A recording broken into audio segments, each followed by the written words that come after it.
All right, today we are cracking the code on a concept that's basically the bedrock of modern AI. It's called the multilayer perception. This is the OG breakthrough that really taught machines to see the world in shades of gray, not just, black and white. So let's dive in. So it all starts with this kind of weird question. What in the world does a self-driving car from the era of big hair and synth pop have in common with a puzzle that a kid could solve? Well, the answer to that is the key to understanding how neural networks took their first, absolutely giant leap.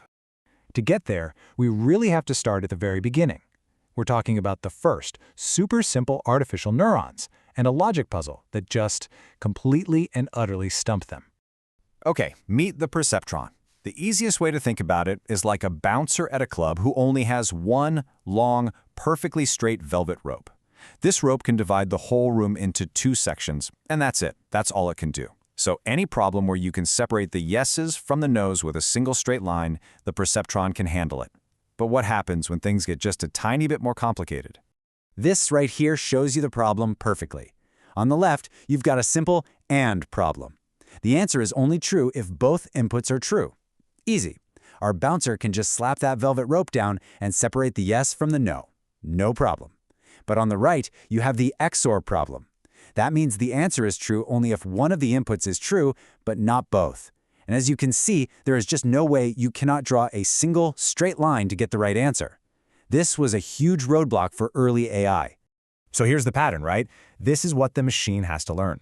It has to figure out that the corners with the ones go together and the corners with the zeros go together. I mean, to us, it looks pretty simple. But for a machine that only has one straight line to work with, it's literally an impossible task. And this XOR puzzle, it stumped researchers for years. It seemed like this was it, a fundamental flaw in the whole idea. But then, a breakthrough concept didn't just solve the puzzle, it changed absolutely everything. And this is where the hero of our story comes in, the multilayer perceptron, or MLP for short. And its genius innovation? Don't just have an input and an output, you stick a secret layer in the middle, a hidden layer. The structure is honestly so simple and elegant. You've got your inputs on one side, your final output on the other, but all the real magic, that happens in the middle, in that hidden layer. This is where the network gets its power to see beyond just straight lines. This was the revolutionary jump, the moment AI started to actually grasp the messy complexity of the real world. So, how does this actually solve the puzzle? Well, it's basically like giving our bouncer a second velvet rope. The first neuron in that hidden layer draws one line, the second neuron draws another line, and then the output neuron looks at both of those ropes and says, okay, the answer is only yes inside the little box that's created by both of these lines. And boom, this visual shows it perfectly. Those two intersecting lines create a totally new, complex decision space. All of a sudden, the network can literally carve out the exact area it needs to isolate the right answers. It cracked the XOR puzzle wide open. Okay, so we know an MLP can solve the puzzle. That's a huge step. But how does it figure out where to draw those lines in the first place? It can't just know, right? It has to learn.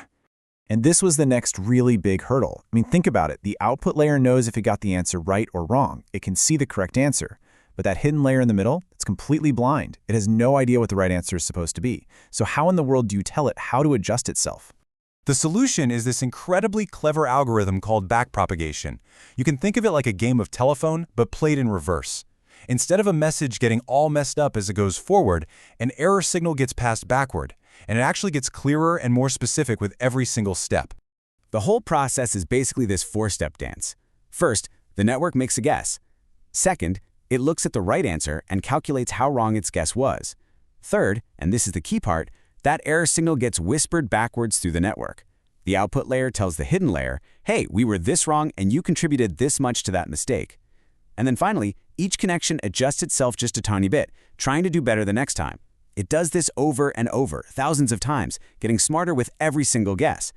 You know, the real beauty of backpropagation, which is kind of captured in this quote from the original paper, is that each neuron only needs to know its own local error. It doesn't need to understand the whole network. It just listens for the error signal being passed back from the layer in front of it and adjusts itself. It's this beautiful, simple, local rule that creates really complex global intelligence. And when this idea was widely published in the mid-1980s, it just ignited a fire. The 1-2 punch of multilayer perceptrons and backpropagation kicked off a massive boom in AI research. It really laid the groundwork for the AI systems we use every single day. But, like any powerful new tool, researchers found out pretty fast that you have to be careful how you use it. MLPs came with a very common and kind of dangerous pitfall. That pitfall is called overfitting, and it's what happens when the network gets too good at its training data. It doesn't just learn the real patterns, it starts memorizing every tiny little detail, including all the random noise and errors. Honestly, the best way to think about it is this. It's the difference between really understanding a subject for a test versus just memorizing the answers from a practice exam. Sure, you might get a perfect score on the practice test, but you're going to fail spectacularly when you see brand new questions. So how do you stop that from happening? Well, one of the most effective tricks is called stopped training. As you train the network, you keep an eye on its performance on a separate set of data that it's never seen before, a validation set, and you watch the error rates. The moment the error on the training data keeps going down, but the error on your validation set starts to creep back up, you stop. Right there. That's the sweet spot where it's learned the concepts without starting to just memorize the noise. So, with the big XOR puzzle solved and a pretty reliable way to train these things, what did this 1980s breakthrough actually manage to build out in the real world? The applications were actually incredible for the time. People used MLPs to spot defects in wood boards, for speech and face recognition, to control complex manufacturing processes, but there was one project in particular that really showed the world what was now possible. Remember that self-driving car from the beginning of our story? It was called Elvin.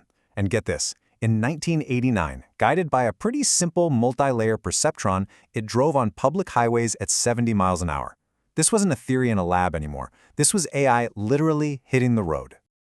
The really amazing thing is that these fundamental ideas, hidden layers and backpropagation, things that were born from solving a simple logic puzzle, are still at the core of the most advanced AI we have today. Which really makes you wonder, right? What's the next seemingly simple puzzle, the next hidden layer, that's just waiting out there to be discovered and change our world all over again?